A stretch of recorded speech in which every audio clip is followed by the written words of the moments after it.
c'est un très bon signal pour deux raisons. D'abord parce que jusqu'ici, il y avait un doute sur la volonté des États-Unis d'Amérique pour s'engager dans la lutte contre le réchauffement climatique, parce que les lobbies financiers liés au charbon et aux énergies fossiles sont très très puissants et financent d'ailleurs beaucoup de campagnes électorales. Et ensuite parce que sans cet engagement, d'autres pays du monde seraient également restés en retrait. Donc ce fort engagement de Barack Obama, ça permet deux choses. D'abord que certains pays aussi qui rechignent à s'engager le fassent, par exemple le Canada, l'Australie, le Brésil, qui sont des pays très fortement émetteurs de gaz à effet de serre.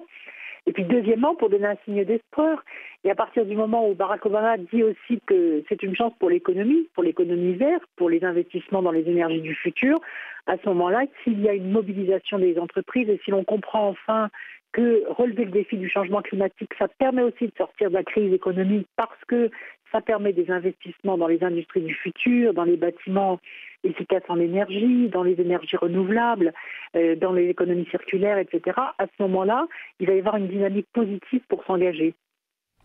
Ségolène Royal, ce sont surtout les centrales électriques qui sont visées dans ce plan de Barack Obama. Rien pour l'industrie, rien pour les transports. Est-ce que ce n'est pas un peu facile? Est-ce que ce n'est pas un peu un plan à minima?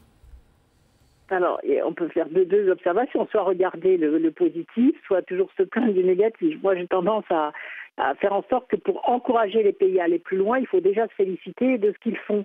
Et c'est vrai que pour l'instant, ça touche les centrales électriques, mais il faut savoir que les centrales électriques sont à base de charbon, c'est-à-dire polluent énormément. Et que le lobby du charbon est très puissant aux États-Unis.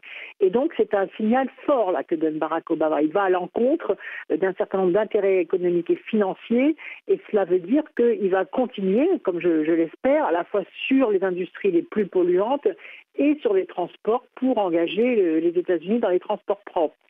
Mais vous savez, je crois aussi que l'opinion publique américaine est en train de changer parce que les États-Unis, comme tous les pays du monde, ne sont pas épargnés par le dérèglement climatique.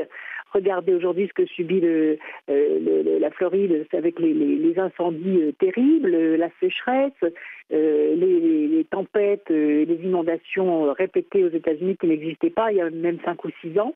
Et par conséquent, la prise de conscience du dérèglement climatique qui avant était massivement niée aux États-Unis est en train de faire son chemin.